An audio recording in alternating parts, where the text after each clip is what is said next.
Frazier and Maestro styles, you know we got one. Right back like we left some. We don't duck smoke, we want all of it. So line them up, Trey Sharpe with the blade, you know we sizing it up. I'm quick to catch the fade, you know Styles making the cut. Cause we coming out clean every time that we showing up. It's gonna be called The Barbershop.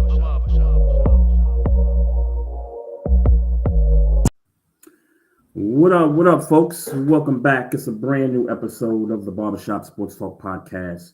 We are streaming live on our YouTube channel, Twitch, on Instagram at Barbershop Sports Talk Podcast. Also, we're streaming live on the Twitter handle at Barbershop SPOR2 and also on the Facebook page. It's your boy Trey Frazier and the homie Maestro Styles here in the building. Yes, sir. Yes, sir. What's good, fam? How we living, man? The importance of midday naps. I'm good, man. How you? I'm great. I'm great, and I'm happy that you're great. Thank you, man. I appreciate it. Especially after last week. Yeah. You know. I'm better. I'm better today. I'm better today than I was last week. That rest. For you sure. Just need that rest sometime. You know? Not much rest. I ain't gonna lie to you. Not much rest, but I'm better this week than I was last. That's for certain. All right. Yeah. No doubt. Hey, I want to get the attention of folks watching out there. So Maryland, Baltimore, DC, DMV, want to get your attention for a minute here. It is the 10th anniversary of the Barbershop Sports Talk Podcast. And in lieu of that, we are having a watch party at Nottingham's Tavern for the Canelo versus Crawford fight, Saturday, September 13th, 8:30 p.m., 8850 Stanford Boulevard, Suite 1100, Columbia, Maryland. Come out. Your boys will be there. Check us out. We're going to have pictures. We're going to have food. It's going to be an open bar. And, you know, if you want to chop it up with us about some sports stuff, some content, whatever, you could do that. And most importantly, it's going to be the main event. So cover charge is going to be $25. You can pay right before the event. I'll put the QR code up here shortly here. We want to talk certainly about this. Again, we're celebrating 10 years doing this podcast. And, you know, this is going to be a wonderful event to the people that we've had on this show that cover sports in the area. We want to see you out here. We want to meet you, take pictures, talk, have a drink or whatever. Certainly want to do that. And so, you know, come out and, you know, and support the podcast, support your boys. Want to get the QR code out here real quick for folks that do want to purchase the tickets. So $25 a ticket to get on the guest list. You show up at the door, they'll direct you to the back door where we're going to be having the event, the watch party and all that good stuff. So want to make sure y'all get that, scan that QR code and make sure y'all get that as I try to get Maestro back up in here. There he is. There he is. Yeah, that's my fault. All right. Yeah, no, all good, man. Just wanted to let the people in the DMV, Maryland, Baltimore, DC area know, hey, you know, we got it about a week and a half before this event shows up. You know, again, $25 for the event. I got that QR code up there. I'll post it one last time at the end of the show.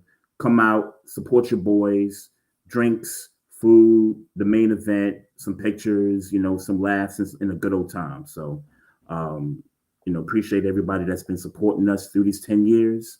And we're going to be celebrating these 10 years all throughout the rest of this calendar year. So we also got some merchandise to celebrate the 10-year anniversary also. Want to get those QR codes up here real quick. There it is. And I'm rocking the 10-year joint. Rocking that joint. Yep. Maestro got his joint also. These also come in white as well. So if you guys want to go ahead, get you, you know, a 10-year anniversary t-shirt. It's a limited edition item. Shirts are $35. QR code is right there on your screen. Scan that if you're interested. We got black and white. We got 3 sizes. We got large, XL, double XL. Tell your friends, tell their friends. It's a limited edition. I'm sure you'll love the t-shirt. It's a very great t-shirt here, folks. Also, just want to promote these hats also. We got the new era snapback hats, the gray joints with the black netting. Still got a few of them left over. Maestro got his on. So it's a good hat. Check that joint out. Yeah. You got to model it, bro. You got to model the hat. Here we go. So there we go. One of the dopest hats we've had. So check out the QR code if you're interested in a hat. Just scan that, and we'll be able to ship you out one for sure. And then we also got the blue, white, and red joints. The snapback trucker hats. They're $35. Scan the QR code, and if you're interested in that one, for certainly, go ahead and check that one out for sure. So man, interesting week leading up to the football season, man. It's finally here. Here, bro. Yeah, man. And obviously we got one more division to talk about before they kick off on Thursday. But I mean, I guess the first thing we have to talk about is Micah Parsons being finally traded to the Green Bay Packers. Then they signed him 4 years. Was it 188? Yes, but he's getting $47 million a year. So yeah, right, yeah. So, highest paid non-quarterback. Like we knew it was going to happen.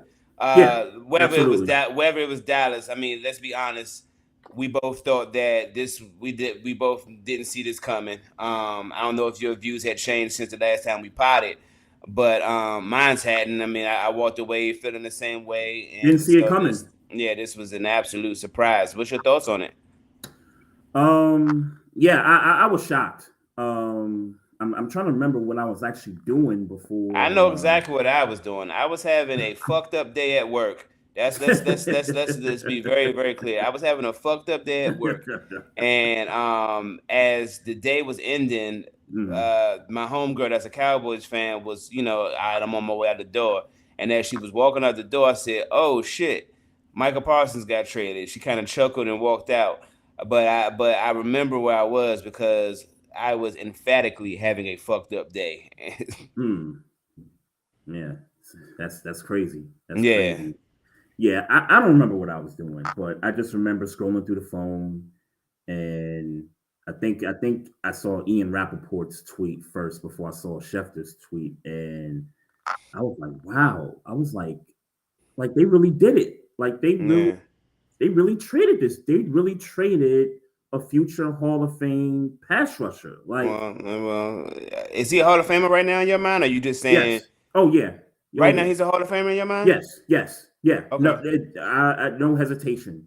No hesitation whatsoever. I mean, in year 4, year 5, in your mind, he's a Hall of Famer right now. Okay, I'm not disputing. I just never thought about it. So when you said it took me aback. I mean, look at that dude's sack numbers. It's a rare, but it's a rarity. I saw an Instagram joint the other day where that was talking about leverage, where the man that played for Baltimore, I think it was Van Noy, just got a $14 million a year contract, and he had a half sack more than Micah Parsons this year. Now, I'm not at all saying that Micah Parsons didn't deserve the money. We know, age obviously. What Micah Parsons means to the Dallas Cowboys, and it's certainly going to mean to the Green Bay Packers, is a little bit more impact than what Van Noy has to the Baltimore Ravens defense. Sure. But I thought, for a sense of perspective, it's like, I mean, there's other people out here, putting up numbers.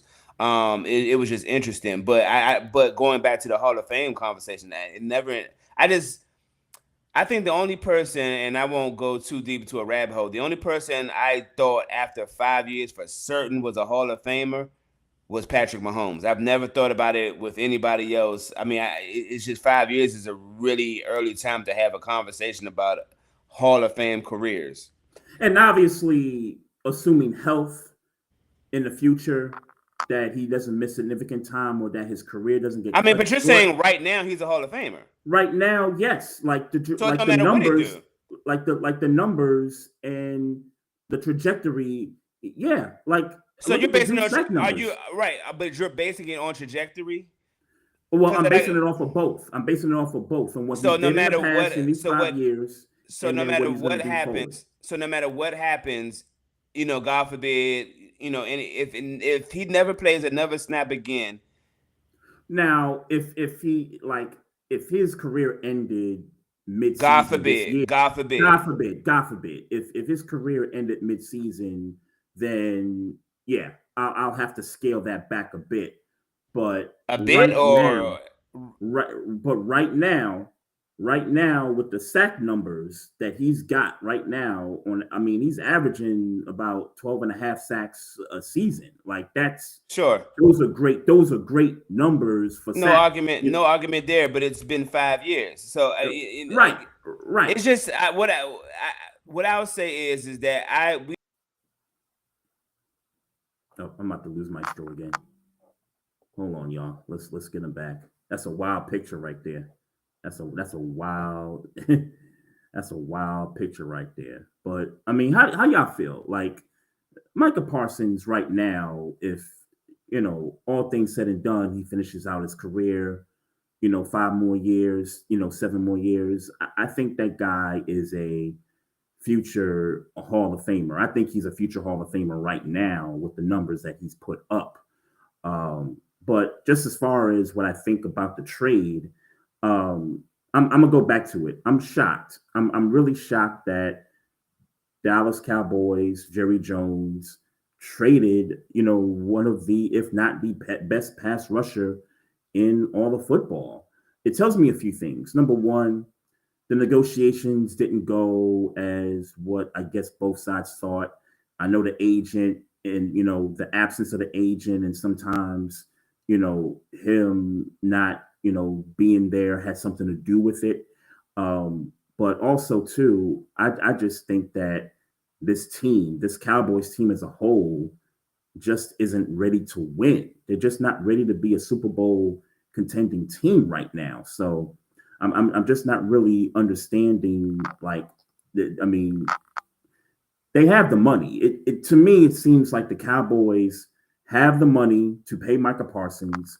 It seems like Jerry is all about wanting to keep the agent out of negotiations, which I think that's false because as players, you always want representation with you when you're negotiating contracts. It just seems like one side thought one thing and then the other side was on a totally different level and things just didn't work out. And here goes the other thing too.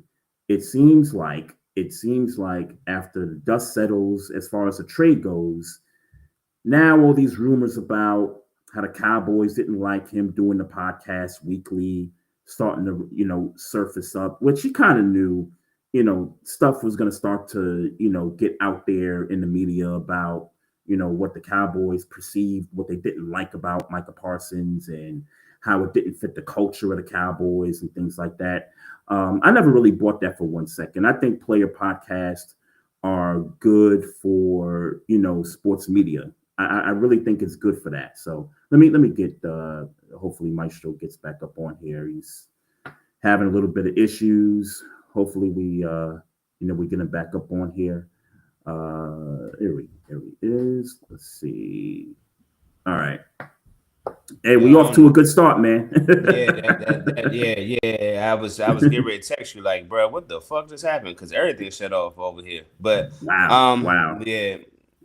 But no, I was explaining to to the audience while you were trying to get your thing fixed. So as far as me being shocked about it, it just seemed like the whole negotiations between Jerry and Micah and David, the agent, it just seemed like all sides were on kind of different levels of what they thought was going to happen. Jerry was trying to negotiate with Micah without David being there.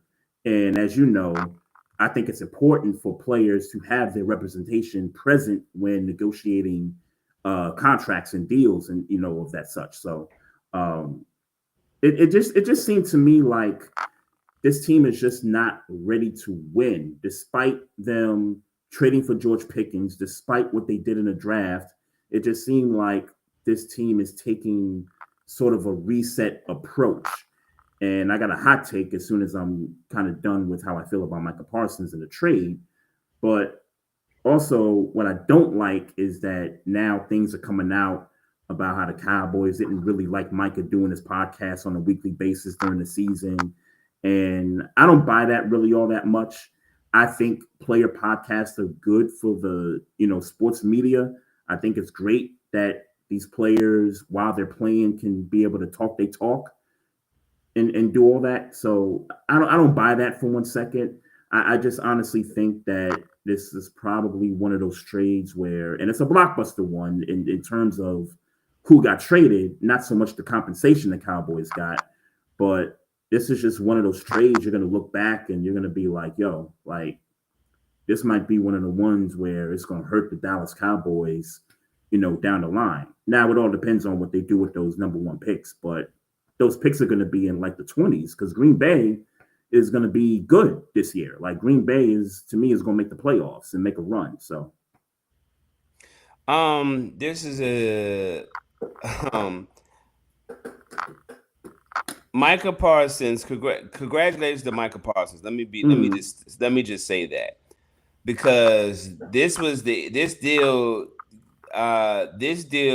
for me, and obviously I don't know all the inside who said what and how and what happened in these negotiations, but like we've talked about for months ad nauseum, is that this is one of the easier deals that you could have ever gotten done for any team that has this caliber of a pass rusher on their team. Yeah, facts. It was easy that this person should have been the highest paid non-quarterback in the league at the time, at the time of receiving his contract. So the fact that the Dallas Cowboys couldn't get that done says a lot about the Dallas Cowboys as a franchise. Jerry Jones, and we've said this for years on years and on years, that Jerry Jones is the problem as with the Dallas Cowboys. It's Jerry Jones. Mm-hmm. He's the problem. There is no reason that you felt like I feel like I don't remember this verbatim, but I feel like I overheard somewhere in social media that of him sitting there trying to justify that this was a good trade for them because they were struggling with run defense. So I heard that too. So Kenny Clark and 2 first-round draft picks are justifiable because Micah Parsons doesn't help the run defense. He's not supposed to. By the way. I won't go as far as say he was not supposed to. He's a part of run defense, just like he's a part of pass rushing. He's an edge rusher, though. Sure, but you have to set the edge as an edge rusher. So I'm not saying right, so and he does that. He does that. We're talking about run defense. So when you're talking about run defense, you're looking at the nose tackle. You're looking at the defensive tackles on that front line. The front four, the front three or whatever. You're not looking at Micah Parsons as the dude that's going to be the run stuffer. If the Dallas Cowboys have a problem with run defense, then go out and get yourself a damn nose tackle or a defensive tackle.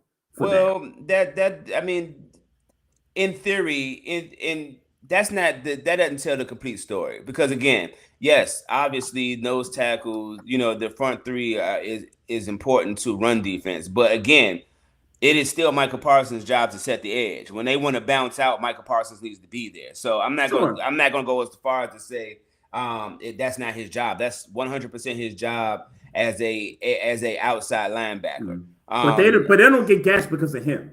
Huh? They don't get gashed in the run. I don't watch enough film to say yay or nay. I'm not going to go there because I hear. You watch it. I've watched enough to see he ain't the problem. Like them, he might not be the only problem. He ain't the problem. Yeah, he might not be the only problem. I won't stand on that because I don't watch enough Dallas Cowboys games close enough to say that people break to the right side the right offensive side and get past him because he's not setting the edge, or that he does set the edge. And when people bounce to the right, the run players stop. I don't know that for a fact. I haven't watched enough offensive plays. Yeah. Sure. I'm not standing on that. In my book, I'm standing on it because I feel like I've watched enough to say they need some help on that defensive line. If they're talking about wanting to stop the run, and yes, Micah, you're right. Micah has to set the edge, no question about it. He's one of the best at doing that.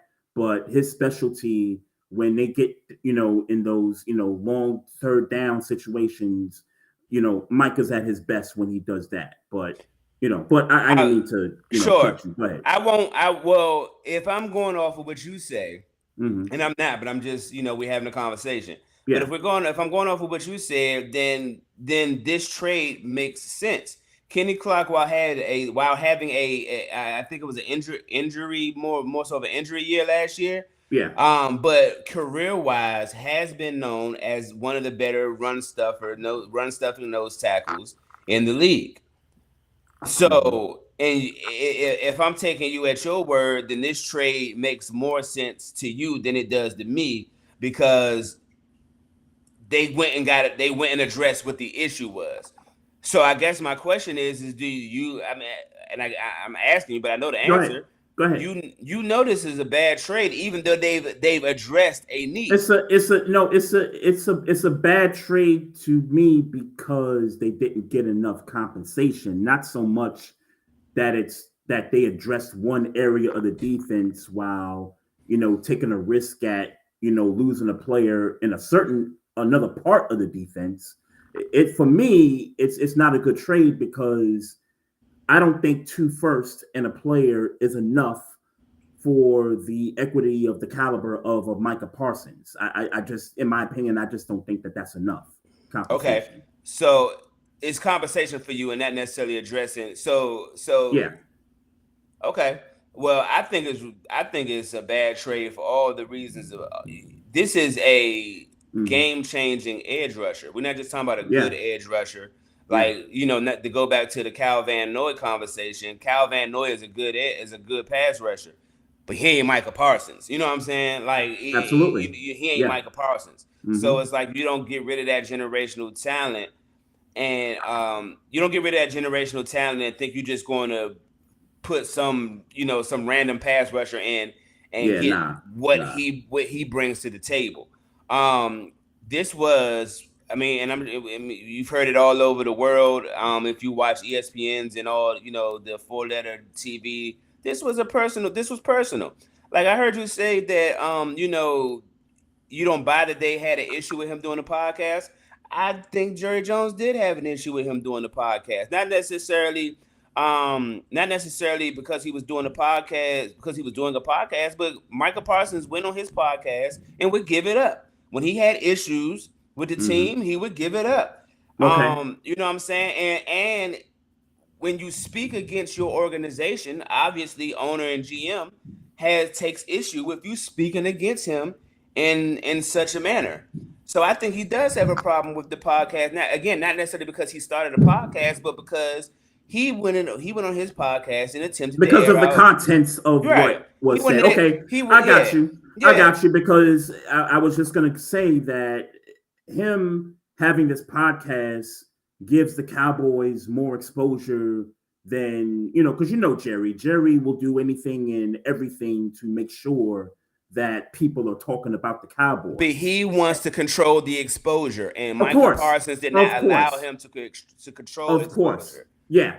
We're on the same page there. We're on the same page. So I think Jerry Jones absolutely had a problem with Micah Parsons' podcast. I think anytime he went on there and aired something out or said something about it, the D-Law conversation came up around the time these contracts. Last year, so that came I think he did have a problem. I think when he tried to I guess eliminate the agent and have a conversation, and Micah Parsons didn't bite on that. Oh, I can't control him. All right, this is my offer.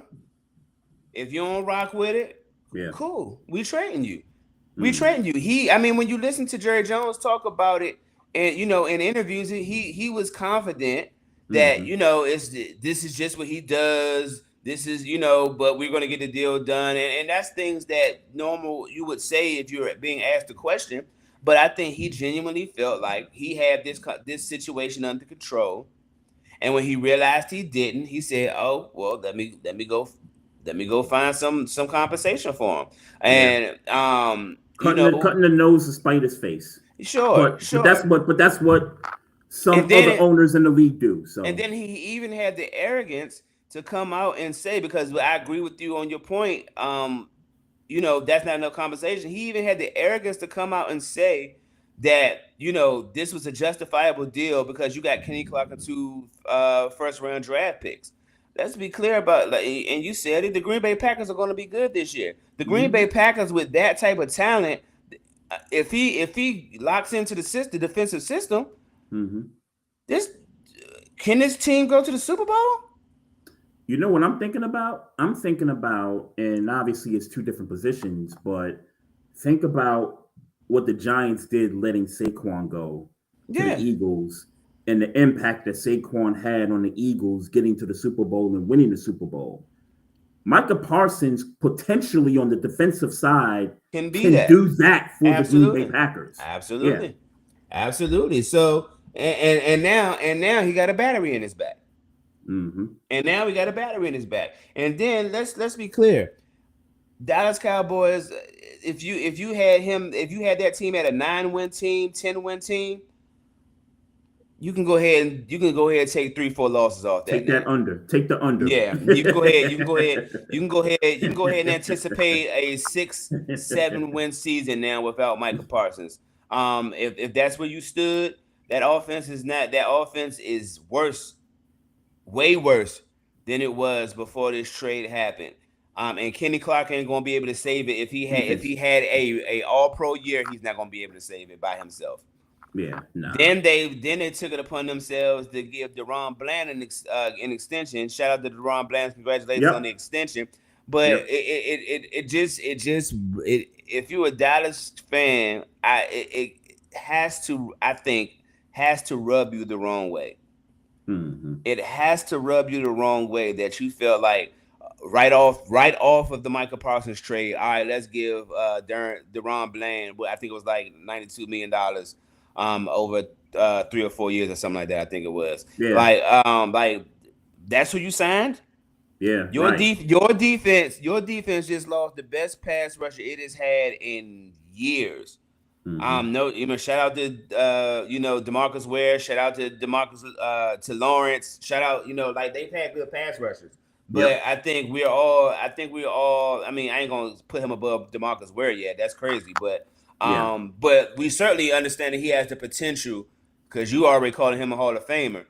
He certainly has the potential to be better than DeMarcus Ware was in Dallas. I'm not saying he's there yet. I'm just saying he has the potential to do that. Trajectory is there for sure. Yeah, right. And they just traded it away, essentially, from what I can gather, because you thought you was going to trick Micah Parsons into taking less money or some type of a stipulation that would work out in your benefit. No, he put the numbers up, so you need to pay him like he put the numbers up. And the fact that y'all would disrespect him in such a manner is crazy, because unless you offered him $45 million a year and he turned it down, or you offered him $47 million and he turned it down and then went to Green Bay and took $47 million. I can't imagine why you would offer him anything out of that realm, and I can't imagine you trading him unless he said, "I want $50 million," and y'all wasn't willing to pay him $50 million, which again would have been it's still a mistake. But I understand, and I understand it, but that would have still been a mistake. Yeah, I'm gonna throw a couple other more mistakes in this whole process.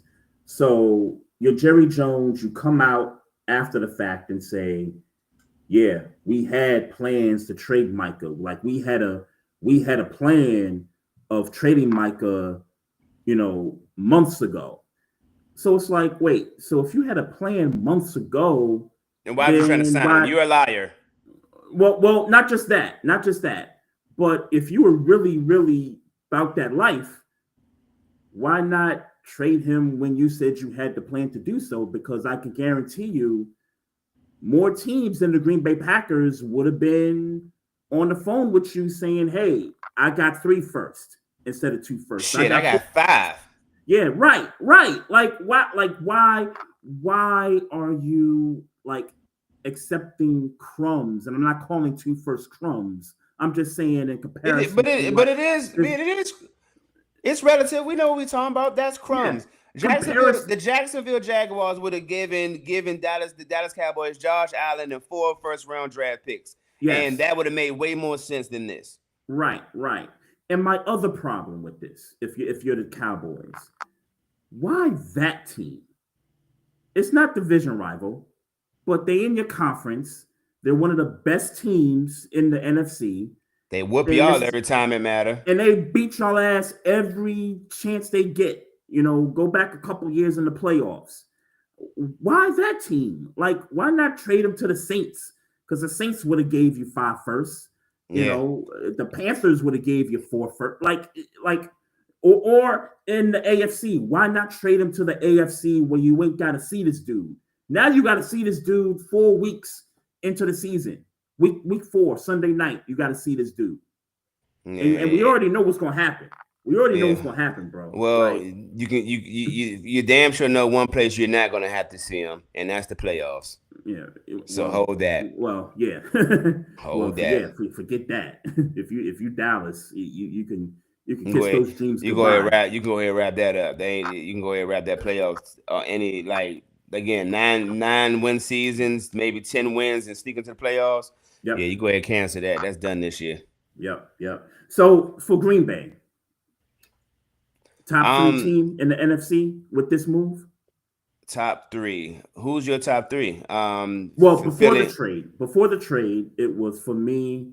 It was Detroit, Philadelphia, in no particular order. Those 2 teams, and the Rams. Those were my top 3.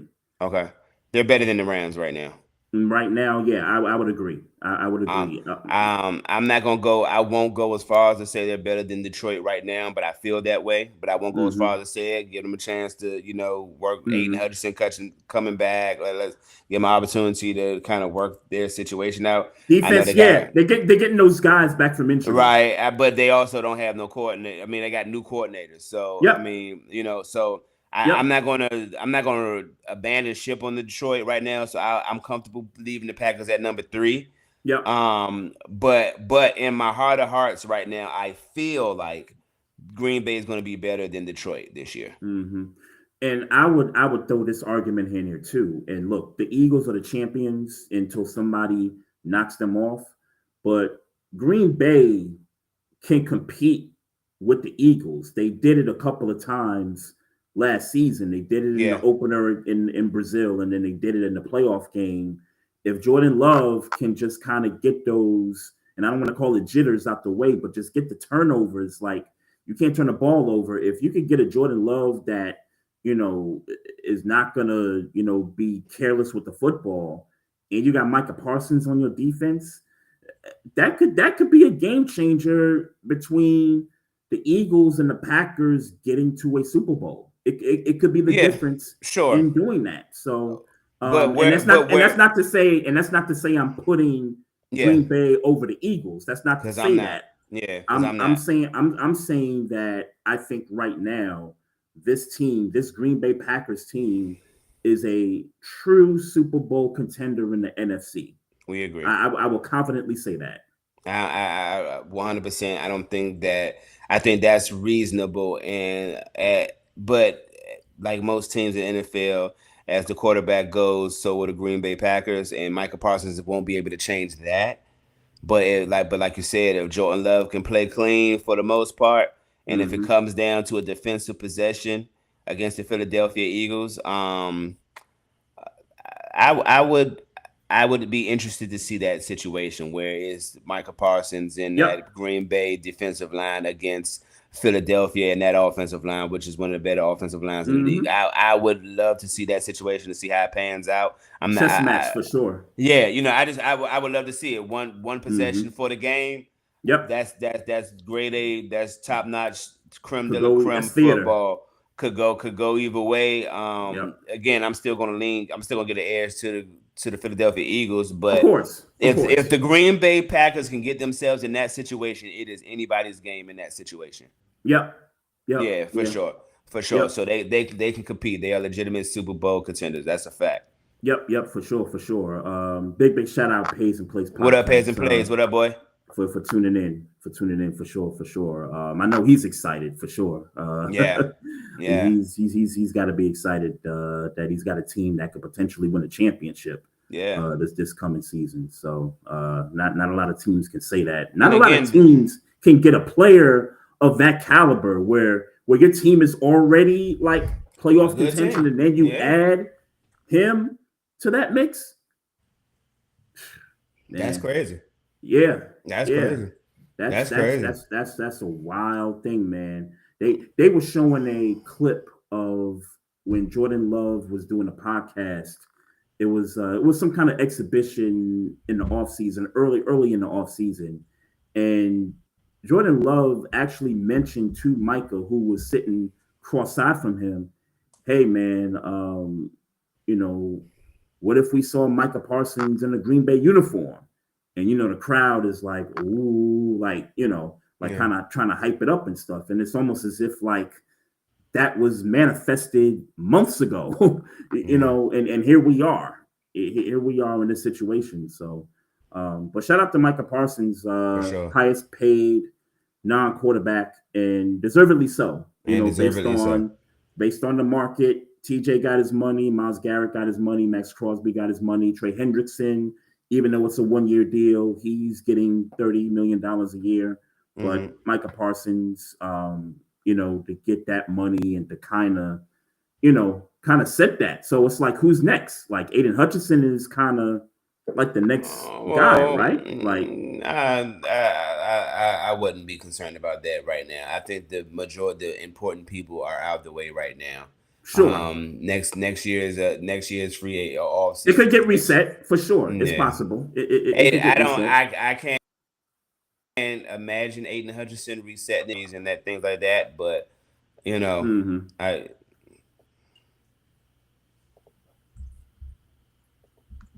there? You still there? Yeah. Okay. I'm asking you the same question. I thought I lost you for a second. Your frame paused. Lagging. Yeah. So yeah, man.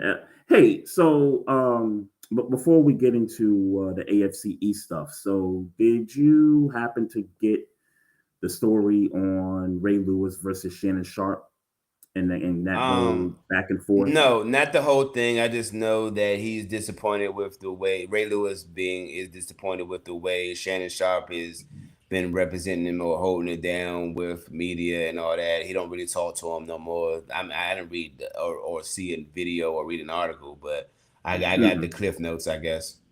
Okay, so I won't play the video because I had it set up ready to go here. So I won't play the audio. Play the video. Play the audio. Play it, man. I might get some context.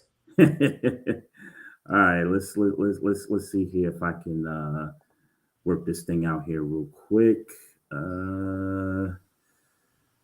Here we go. Yeah, look at you trying new shit in Restream, man. Yeah, play that shit. Yeah. Just gotta mess around with this stuff here. Hopefully, here we go. Here we go. Let's see if we can get this going here. Play that shit. Yeah. So you're not surprised by the success he's having with his podcast and TV and him and Skip and Stephen A. All that stuff. That up, bro. No, I'm not surprised. I'm shocked at his content. I wouldn't in a million years. The things that Shannon has said now or did now, I would never believe that Shannon would say or do any of this. Like what? Simply, I take drinking. Shannon, in my entire career, I've never saw Shannon with a drink. Ever. Like it was against blow that shit out though. Right? Because he had some stuff in his family that he didn't want to follow that. And then so I kind of started to watch him, and then we kind of went our own separate ways because I'm like, you're going to take that route. I can't go that route. Never can go that route. And that route is to become so worldly that you become popular because you're talking about ignorance, right? A lot of times, a lot of these gossip conversations that they're having and bringing up all this stuff, I'm not going to do that to nobody. I'm not in the business for that. I'm in life to try to teach people what does it mean to be a better man or get back to the kingdom, And a lot of times, and And a lot of the guys get in trouble with these podcasts and things, man, because everybody wants the follower. Everybody wants to be popular. Everybody wants to make money. I ain't mad at what he's saying, by the way.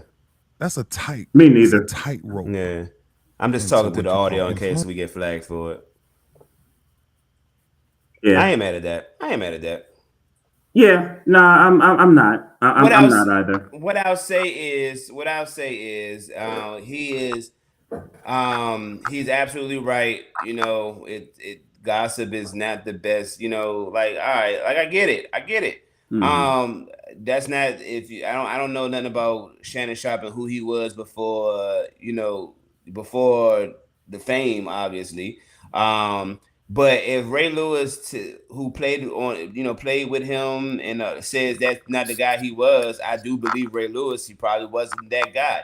He also was a world-class athlete, and some world-class athletes. If you want to be a world-class athlete for a long time, you don't drink. You know what I'm saying? You don't. Yeah. You know what I'm saying? You don't drink a lot. You don't do those types of things because you got to keep your body in shape. But he don't play. He don't play sports no more. So yeah, he might want to have a little drink. You know, I look. If that's not the path you on, Ray Lewis, God bless you. You ain't got it. You know, Shannon Sharpe is on his money chase. He trying to get the paper. He's trying to build his media brand. And does it get messy sometimes? Damn near all the time it gets messy. Ain't no sometimes. yeah, damn near all the time it gets messy. But I mean that's the game. I mean that's media. That's media. That's the content space. And if you want to be successful in the content space, oftentimes, now I'm not saying this for every single content creator, but oftentimes you need to get involved in messy shit. And I mean, it just what comes with the territory. If you don't rock with that, then don't rock with it. Respect the Ray Lewis for taking his, drawing his line in the sand. I don't think it's as deep as he's making it, but if that's not what you want, then that's not what you want. Mm-hmm.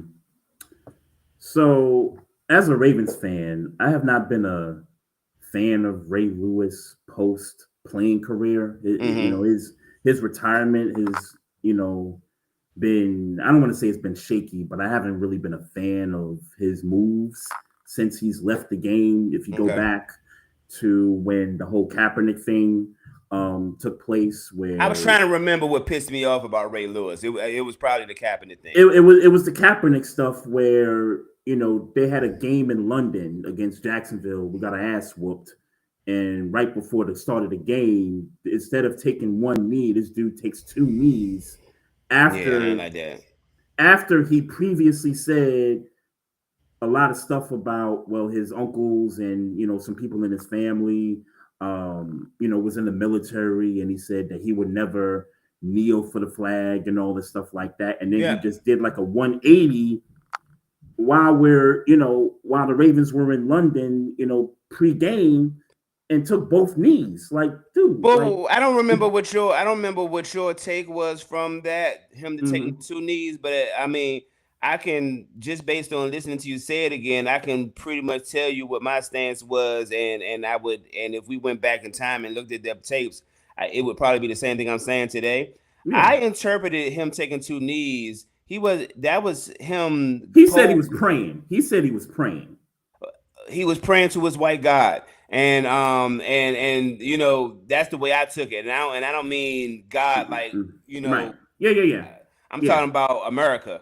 I think he that instead of taking one knee to in solidarity with Colin Kaepernick, he took two knees. Two knees is a form of submission. Yeah. And he wasn't taking it he wasn't in Colin Kaepernick's stance. He was pleading his or submitting his allegiance to America. Right. And I thought that was the corniest shit ever. Because when you just reminded me of what he did, it triggered me of how fucking corny that shit was, because you could have just did nothing, but you made it your business at a Baltimore Ravens game. He made it about him. Well, he made it about making a stance. I won't say he made it about him. I would say he made it about a stance, because that was what was the polarizing conversation at the time. And because if he took a knee, if he just took one knee, I don't think any of the smoke he got at the time, I don't think he gets any of that. Now, people might say, oh, what happened with what you said weeks prior to that, and I think that all just kind of goes away. But him taking 2 knees, it was like, dude, come on. And this was at the time when the Ravens, as a group, as a team, decided, hey, we're going to kneel for the flag on international soil. And let's remember that's an important piece of this also, because that was an international game against Jacksonville. So and then after that, that's when the fan base started to, threaten to not show up at games and all this stuff like that. But that's not the point. My point here is this. Do you think Ray Lewis, because Ray at one point was in media, talking NFL. I believe he did the NFL, not the NFL Today. I believe he did Inside the NFL, thing during the week where they preview games and stuff like that. I believe he did that for a couple of years, and then next thing you know, you didn't see him anymore. Shannon Sharpe around that time got with Skip to do the Undisputed thing, and I remember Ray Lewis going on Undisputed, and Shannon kind of saying, "Hey, yo, like, I don't like what you did." Like, he called them out on the show, like live. Mm-hmm. So I'm just wondering, could Ray Lewis be salty a bit about Shannon's career, media wise, the way it's kind of taken off, Club Shay Shay, Undisputed, First Take before, the whole thing with Michelle happened, like, and all the lawsuits and stuff. Like, when you say salty, do you mean jealous? Yes. Like, do you think there's a part of Ray Lewis that's a bit jealous of how Shannon's, media career has, evolved to what it became, and his media career didn't really take it off? Now, maybe that was his choice. Maybe he didn't want to get into some of the stuff that you do for content, like he was talking about in the video. Maybe he didn't want to get into that, and that might be his choice. But do you sense that maybe he's thinking, damn, Shannon, like, you at the height of your career, and you doing all this extra stuff, whereas he's probably thinking, man, if I was still in media, I would have did it differently. No, I don't think he's jealous. I think he has a general opinion of how Shannon Sharpe came to fame, and he disagrees with how he rose to fame. I don't think he's jealous of it. I think he has, again, I tend, if I wasn't so entertained by Shannon Sharpe's some of his interviews, I would tend to agree. But in a perfect world where I'm not looking for entertainment on a moral standpoint, some of that shit he do is messy. Yeah. Shannon Sharpe has clearly picked a side, and he wants media notoriety. He wants media success, and he's taking the necessary steps that look to be a proven concept, right, to gain success. So I don't think Ray Lewis. I think Ray Lewis like he said in the clip, he's seeing that that's what Shannon Sharpe is doing. Yeah, and it's surprising to him. And I don't know Shannon. I don't know Shannon Sharpe. I know he's a Bama. I know Shannon Sharpe is a Bama. But he's definitely entertaining. But he's definitely entertaining. He's definitely entertaining. So he puts on entertaining interviews. Right. He wears Louis Vuitton jeans that when he crosses legs, they raise up over his Timberland boots, and it looks nasty. He clearly, whatever he had going on with that young lady, he looks crazy, and it looks like he don't know how to deal with women. It looks that way. It just does, from my perspective on the outside looking in. That's what it looks like to me. He looks like a corny nigga. That's what it looks like to me, and I mean that. And I don't mean that like it ain't corny people that are good people and all that. I'm just from what I would like to define as cool. A cool nigga. He's not that to me. So nothing he's done in anything gives me the impression that he's a non-corny nigga. That don't mean he's a bad person or not somebody I wouldn't kick it with. he just don't strike me as a cool nigga, like a nigga like I aspire to be a cool nigga every day when I wake up. And I pray that God every single day brings me a step closer to the cool nigga that Maestro Styles wants to be. You know what I'm saying? I work at it every day.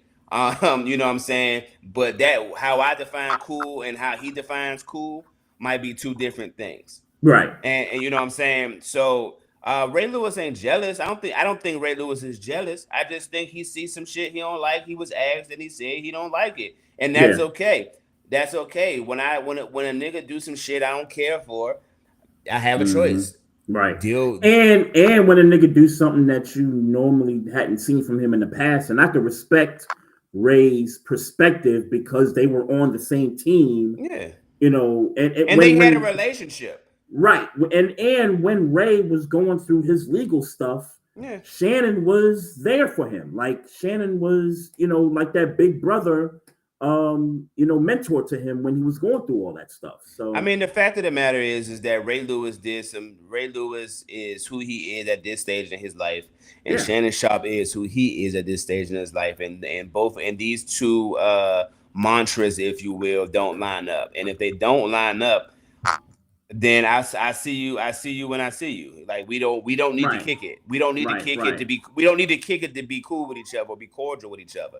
We're not on the same page. We don't kick it like that no more. Relationships change every day as life goes on, and it seems like that's just what it was with them. Oh yeah, I mean that relationship turned around the time the whole Kaepernick thing was, you know, taking place. In my opinion, that's where they went their both separate ways and how they approach their respective retirement careers. Because be clear, that shit was corny of Ray Lewis. Oh, absolutely. In my opinion, and I'm only talking about my opinion. That shit was corny of Ray Lewis. I would say it to his face and flinch in case he tried to swing on me. That shit was corny. Mm-hmm. Yeah, no, for sure. In a perfect world, would I like to see these two brothers talk it out? Absolutely. But I don't give a fuck. I'll be honest with you. I don't give a fuck. They don't never have to speak again. They don't never have to be friends again. They don't never have to be on Club Shay Shay. I genuinely don't give a fuck if I ever have to hear Ray Lewis again. And that's no disrespect to Ray Lewis. I'm just saying I don't care. Sure. I can echo that. I can say the same thing. At the end of the day, you know, life goes on. I'm not, you know. But I'm even talking about from an entertainment perspective, though. I'm even talking about from an entertainment perspective. I am like Ray Lewis is not an entertaining interview to me. If I seen Ray Lewis on Club Shay Shay, that's like, shit, I don't feel like, oh shit, I need to watch that. I don't, you know what I'm saying? That's just that don't move the needle for me. Right. No, I got you. Yeah. I'm just saying if they do, you know, if it happens, okay, cool. If not, then, you know, so be it.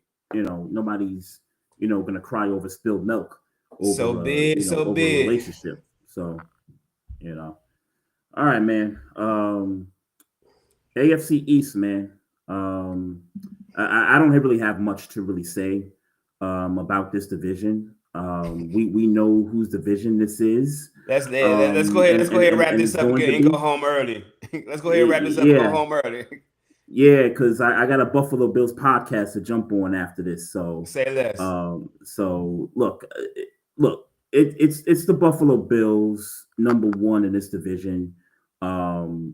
You know, the schedule for everybody is going to be cakewalk, but Buffalo is just on another level right now versus the other three teams here. But as far as like potential wild cards coming out of this division, I don't know that I see that. I mean, I hear people trying to talk up the Patriots as a potential I've heard that too. Wild card. I'm seeing people in New York talk about the Jets, maybe, you know, if they could run the ball and this is going to be their identity and they got a great defense and all this stuff. It's like, yeah, okay, sure. They can get that identity. They can run the ball with the best of them. The quarterback can run the ball as well. But I don't see that team winning 9 games. to really, vie for a playoff spot. And then you got the Dolphins. Is it safe to say that Mike McDaniel is on the hot seat this year? That's safe to say. That's safe to say. Yeah, I would agree. I would agree. They took a step back last year. The year before that, they were leading the division for a chunk of the season, and then they blew a game to a team they were supposed to beat, and then they end up losing the division to the Bills on the last week of the year. And then from that point, it's just been downhill for that team ever since. Tyreek Hill trade rumors have been going on all off season. And I wouldn't rule out the idea of him being traded in season before the deadline. I wouldn't rule that. I just wouldn't rule it out. I'm not making a hot take or a prediction. I just wouldn't rule it out. I don't know what's going on with Tua. I just don't. The defenses, man. If you ask me, if I'm being honest, right now, maybe more than ever, I had the opportunity of taking a peek at a Patriots preseason game. Not the game, but the offensive possession, a couple of possessions, and healthy Stephon Diggs with Drake May, that might be a problem. That might be a problem. Maybe that might be a problem. I'm not counting on it. I'm not counting on it. I'm not talking about in terms of winning a division or even going to the playoffs. Sure. I'm just talking about ranking the division. I might have the Patriots number 2. I got you. I might have the Patriots number 2. I gotta think about that one. Good defense. Good defense. Yeah, the coach is going to make a big difference. Absolutely, I do think that. That's not crazy, man. It's not crazy. If you're asking me to rank it right now, and again, if you don't have much to add to it, I'm comfortable in just giving my ranking right now. Yep. Give me Buffalo 1, give me Patriots 2, give me Jets 3, give me Dolphins 4. That's what I was going with it. I would have flip-flopped the Jets and Patriots 2 and 3 before you kind of convinced me that maybe this team could do something, maybe win. Maybe they win 9 games. Maybe they win 9 games. Again, I don't see them making the playoffs with 9 games in the AFC, but I definitely do see that 9 games, which might be enough to get that second best in the division. Yeah. I think I'm convinced. Like I would flip flop Patriots, Jets 2 and 3. I will put the Jets at number 3. And they just lost an offensive lineman for the year in Vera Tucker. So that's going to be huge for the Jets. That's going to be huge. And it's still Breece Hall starting running back. And yep. Who's behind him? Do we know? I do not know who's behind him. But Justin Fields, Garrett Wilson.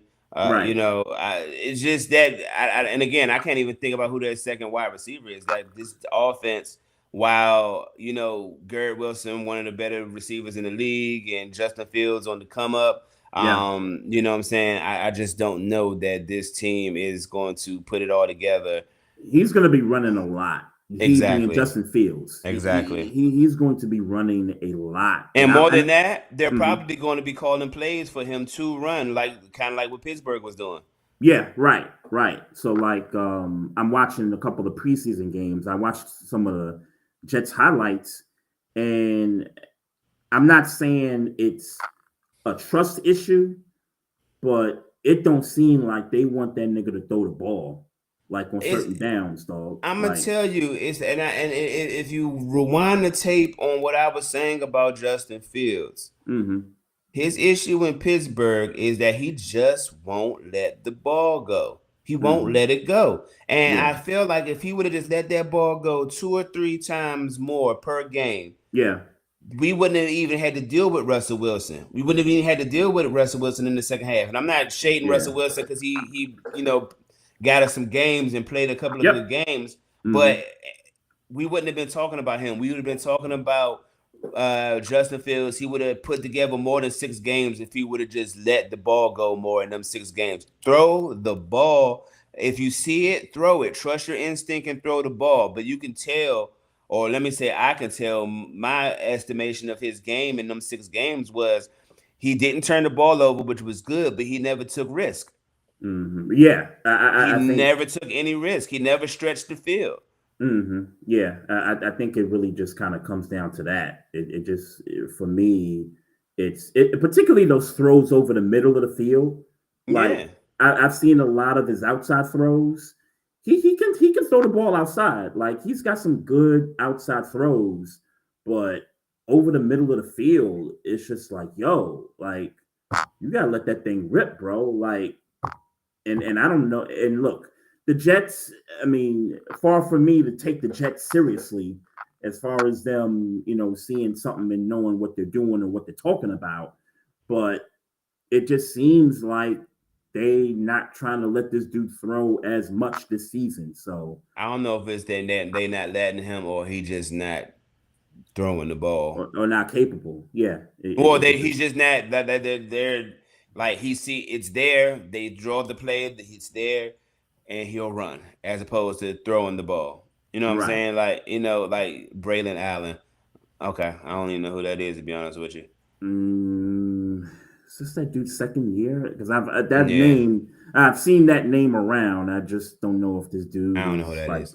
Second year, but nobody to talk about. In short, like no, sure, if, no, no shade, and again, no shade to Braylon Allen. He just hasn't made the type of mark where it's like, oh, he going not for number 2 running back. Yeah, not for number 2. We're not confident that him and Breece Hall is going to all of a sudden start turning up. You know what I'm saying? Yeah, right. No.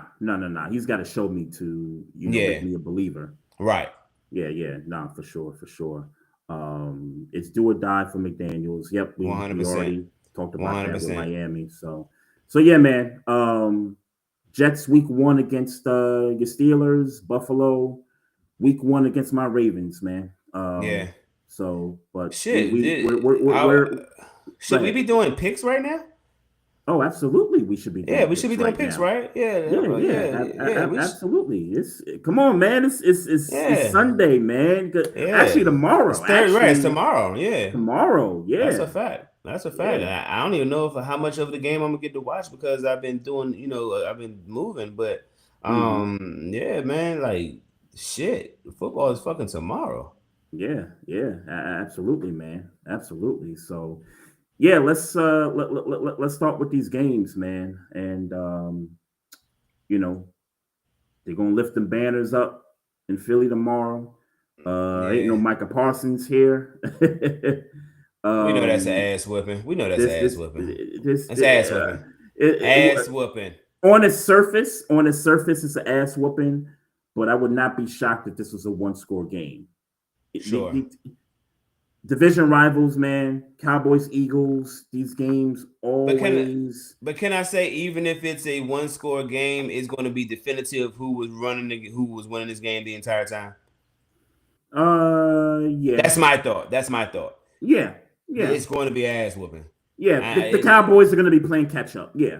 I could see that. I could certainly see that being the case. So yeah, we both got the Eagles, getting game 1 on their home turf, and then so they're doing this again this year. So another this Brazil on a Friday night to open the season. Kansas City taking on the Chargers in another division rival situation. Give me Chargers week 1. Fuck it. Chargers, okay. Chargers week 1. I'll take the Chiefs. I'll take the Chiefs in this one. Yeah, man. Let's just have some fun. Fuck it. Yeah. Week 1 is always the crazy week, man. Yeah. So we got the Panthers and the Jaguars in a 95 expansion draft battle here. I'm gonna take Jacksonville. Me too. I'm gonna take Jacksonville here at home. Yeah, give me Jacksonville. And then we get the Giants and the Commanders, and this is gonna be one of my upsets of the week here for week 1. I've watched a bunch of Giants highlights in the preseason. I think they're gonna beat the Commanders week 1, bro. Okay. I disagree. Give me the Commanders. Okay. I like. I don't know. The Jackson Dart, and he's not going to start. Russell Wilson's going to be QB1. I was getting ready to say, don't tell me about Jackson Dart because I get it. He cooked in the preseason. He definitely did. Russell Wilson is going to be the starter. Yeah, for sure.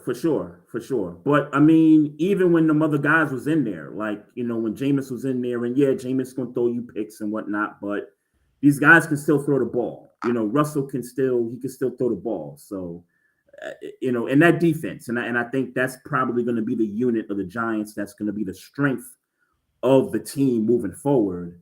I like this opportunity right here for them to get a week 1 win against the Commanders. And the Commanders they haven't really played a bunch of preseason stuff like that Monday night against the Bengals a couple weeks ago. Jaden Daniels played one series and then just kind of got him up out of there. And like they should. Like they should. That are they the oldest team in the league right now? I keep hearing that. They have to be. Yeah. They absolutely have to be. Yeah, I keep hearing that a lot. So, all right. So, Pittsburgh and the Jets, I know where you're going with it. You're going Pittsburgh. I'm going to go Pittsburgh too. Just the Vera Tucker thing for me is a big deal on that offensive line for the Jets. The only thing that would concern me is if for some reason they are not handing this ball off to the running backs 25 times, and then we get into some type of or I know for instance Derek Harmon, our first round pick, is not going to play on Sunday. So if Breece Hall gets off, has a game for whatever reason, you know what I'm saying? That's the only thing I'm really concerned about that would have us to lose to the Jets. But week 1, I can't see it, bro. Give me Pittsburgh. Yep. All right. Cardinals. I'm gonna take the Cardinals in the Superdome against the Saints. The Saints might be picking number 1 in the draft this coming draft. Facts. So, all right. And then we got. Let's see what we got here. So we got the Patriots hosting the Raiders. Give me Patriots. Both teams improved. I'm gonna go Patriots. I'm gonna go Patriots to get the week 1 win there. Yeah. Dolphins in Indianapolis against the Colts. Miami. I'll take Miami too. Yeah. The Colts are probably one of them other teams that's going to contend for the 1 pick, in the draft too. Bengals in Cleveland to take on the Browns. I'll go with the Browns. They play the Bengals really tough, and the Bengals don't know how to start off seasons pretty. I agree. Anyway. They do not start off season strong, but still give me Cincinnati. All right. Tampa Bay in Atlanta to take on the Falcons. Michael Penix is the clear-cut starter moving forward. I still like the Buccaneers in this one on the road, though. Yep. Give me Buccaneers. No doubt. San Francisco taking on the Seahawks in Seattle. Both teams are kind of, changed a little bit there. I'll take the Seahawks at home. Is Christian McCaffrey playing?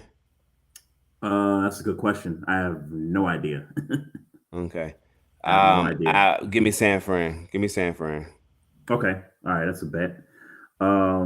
We got Titans and Denver taking on the Broncos. I will take the Broncos in this one. Yep. It's going to be welcome to the NFL Cam Ward type of situation. Against a good defense in Denver. Yes, sir. Bo Nix probably gonna do what he want with that defense. Yes, sir. Texans at the Rams in LA. I'm gonna take the Texans. I'm taking the Rams. Say less. Okay, no doubt. Green Bay hosting the Lions. I'm taking Green Bay. I feel froggy in taking Detroit. That's not. I don't know that that's an upset right now. I don't know what's going to happen. Well, Green Bay's favorite. Are they? I didn't know that. Yeah, to the 2.5 points. It's showing right there. Right there. Yeah, I wasn't reading that. Yep. I'm gonna go Lions. Okay. I'm gonna go Lions for sure. I wonder why they got Green Bay favored. the Micah Parsons trade. I mean, I guess that's the reason. I mean, that's part of it. But like you talked about earlier, 2 new coordinators in Detroit. You're getting some players coming back, which should help the Lions for sure. Right. Green Bay. Jared Goff is still Jared Goff right now. Jameer Gibbs is still Jameer Gibbs right now. Sure. And Jordan Love is Jordan Love. Who throws turnovers? He can. He can. But Jared Goff traditionally does not. Sure. I think Micah Parsons is what makes this Green Bay the favorite in this game. That's just me. That's just me. Combined with the uncertainty about how the team is going to react to the coordinators on both sides of the ball. Okay. I mean, I don't think in week 1. I mean, if there's a game to lose because of inexperience on week 1 is a game to lose that way. Yeah. I just got to believe that that Micah Parsons, a week in Green Bay right so far. Like, I don't know if that's enough time for him to just come in and make that type of an impact. Detroit, while losing their coordinators, I mean, like I said, Jared Goff is there. He know how to run the offense. They ran, you know what I'm saying?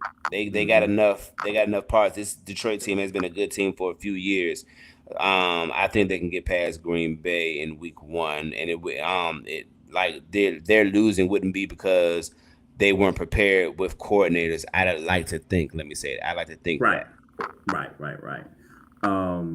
I think that they're just going to let Micah Parsons just say, "Hey, yo, just go get the quarterback. We'll worry about the playbook weeks down the line." But Detroit ain't no slouch offensive line neither. No, I got you. But if you one of the best pass rushers in the league, then you should still be able to get yours against a really solid Detroit offensive line. You should be able to get some. So you should be able to get something, but I don't think it's going to be no game-changing stuff that gives Green Bay 2.5 odds. I just don't agree with that, but yeah. But that just means it's a field goal game. It's more of a I don't think that Micah Parsons changes those odds by a field goal. Really? I don't. Okay. I don't. Not this week. Not week 1. Got you. Yeah. All right. Sunday night game of it's one of the games of the week. It's the Ravens at the Bills, the divisional round rematch. I could finally get that game out of my head for all these past months. You know where I'm going with this. It's the Ravens for me on the road. I think we beat the Bills by a touchdown in this game. I'll take Baltimore. But let's be clear that your battle was not week 1 in the regular season. Sure. You're going to have to worry about them boys in January. Of course, yeah, for sure. Yeah. But winning this game will give us an inside track on seeding, depending on how things go. Sure. Sure. I want that game. I want the Bills to come here. That's kind of where I'm looking at it. If we can get that game. So understood. So there you have that. All right. Monday night, you got JJ McCarthy and the Vikings going up against the Bears and Caleb Williams, and you got a new head coach in Chicago and Ben Johnson. You got an improved offensive line in Chicago as well. I'm gonna take the Bears at home. It's the opening game. We don't know. I don't know who about Minnesota JJ McCarthy. Yeah, we just don't know. We just don't know. But we know what Chicago is. Yeah, we know what Chicago is. And I know what Joe Thuney is also. Give me Chicago. Yeah. Yeah, for sure. So man, dope show, man. As always. Want to give a quick shout out to the folks watching us on Instagram currently. Appreciate everybody, tuning in. We also got the We also got the YouTube chat. Shout out to my guy Pays and Plays. Yes, sir. In the chat, always appreciate the support and all that good stuff. Hey, I want to give a shout out to this little cute girl I think might be watching me on Instagram Live. I see you. Oh, all right. You gonna go holler at that though? Hey, brother. Let me get shout out to you. Shout out to you, girl. Hey, Maestro, tell the good people out there, tell them about the watch party coming up for the 10-year anniversary. Hey, look, September 13th, 10-year anniversary. We celebrating in only the way the Barbershop Sports Talk podcast can celebrate it, by watching sports. September 13th, Canelo versus Crawford. We there. Nottingham's Tavern. Doors open at 8:30. We're gonna talk. We're gonna talk sports. We're gonna, we got merch available. We're gonna drink. And tickets are $25. We need y'all to scan the QR code. Trey, put up that QR code. We need y'all to scan this QR code and get these tickets. Sure, we'll make something work for you if you come to the door. Of course, we want y'all all here. We want y'all all to, kick it with us. We'll make it happen for you at the door. It's going to be way more beneficial for us and for you if you scan that QR code and go ahead and get these tickets right now. You know what I'm saying? Let's get that thing going so we could get y'all in the venue. We could talk, we could drink, we could talk, watch this fight. Watch Bud Crawford beat the dog shit out of Canelo Alvarez. Talking spicy right now. that's where I'm at with it. But let me reiterate. Scan this QR code. Leave it up for a couple of more seconds while I'm still talking. Nottingham Taverns is the place we're gonna be at. That's at 8850 Stanford Boulevard in Columbia, Maryland, Suite 1100. Make sure we're gonna have the limited edition T-shirts on deck. Make sure you cop it. But 100%. Scan. Now put the other one back up, bro. My fault. I ain't mean to throw you off that way. Put the other one back up. I want to make sure anybody listening got an opportunity to scan. I want to leave it up just a couple of more seconds. Scan that QR code if you plan on coming to see us. Again, we'll make it work if you don't scan the QR code and you pop up like, oh, we trying to get there. We will make it work. But this is the best way to do it right now. Scan that QR code. So we can go ahead and get you in the venue with no hassle and none of that. We want to get you in. We want to get y'all nice and drunk by the time the fight. By the time Alvarez and Bud Crawford come out, we want everybody to be drunk so we can really talk some sports. So take care of it. Let's get it going. Hey, if y'all follow us on Instagram, the link to purchase these tickets are in our bio on our Instagram account at Barbershop Sports Talk Podcast. So for sure, if you follow us, just go to that link on the page and it'll take you to our Shopify account and you can purchase the tickets right there. So Maryland, Baltimore, DC, the DMV, New York, if you want to drive, fuck it. Yeah, hey, Brooklyn, Queens, Bronx, Shaolin, y'all come out. Y'all come out. 3 hours away. Philly too. We like the Philly folks. If you're down to take a ride, we down to talk shit and drink with you. For sure. Let's definitely make that happen. For sure. So we're gonna be obviously Barbershop Sports Talk Podcast merch. We got that. We're gonna have that at the venue. But if you want to get that early and pop up on us with the joints on you,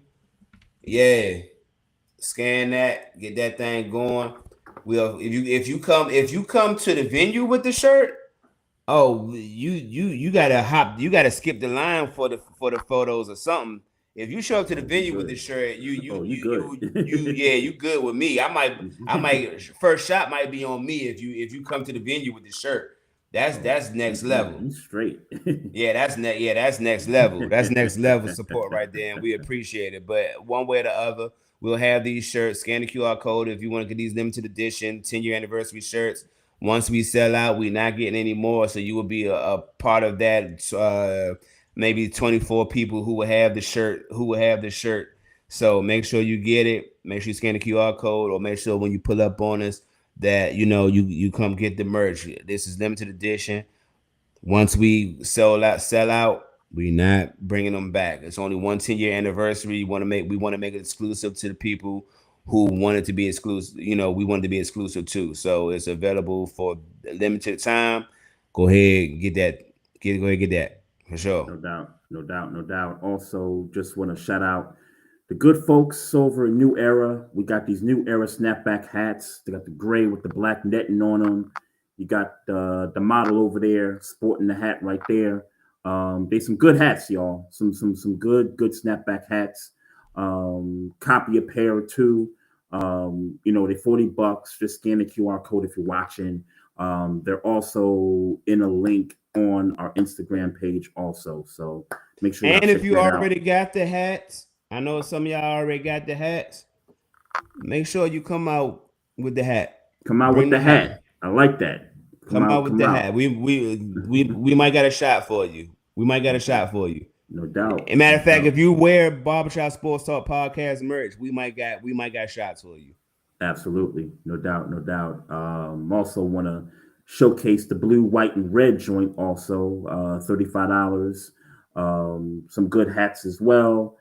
Scan the QR code. We also got the link on the Instagram account if you follow us. Some dope stuff, man. And we're looking to add some more stuff to the catalog. So make sure y'all be on the lookout for that. Again, we are celebrating the 10-year anniversary of the Barbershop Sports Talk Podcast, and we are going to be celebrating throughout the rest of this calendar year. So stay tuned in for some more shows. We got, hopefully some good guests, coming along during this football season. So, this is going to be a great run to the end of 2025, folks. So, again, shout out to everybody watching us on Instagram, on Facebook, YouTube, Twitter, and all that good stuff. Continue to follow us on those platforms. Also, if you got questions, comments about the show, just hit us up. The email is barbershopsportstalk1@gmail.com. And then if you're listening on the audio side, whether it's Spotify, Google Play, Apple, or iHeartRadio, just write a review. Let us know what you think about the show. It definitely goes a long way. And, bro, man, if you ain't got nothing else, man, it's time to bounce up out of here, man, and get ready for week 1 in the NFL. Yes, sir. No doubt. I'm going to run down to the corner store and get my night on the way to bed started. Yes, sir. Love, peace, and happiness to everybody out there. And as always, folks, mind your damn business. Drink some water. Oh, yeah, we got him. Trey, Frazier, and Maestro Styles, we got one. Right back like we left something. We don't duck smoke, we want all of it. So line them up, Trey Sharpe with the blade, we sizing it up. I'm quick to catch the fade, Styles making the cut. Cause we coming out clean every time that we showing up.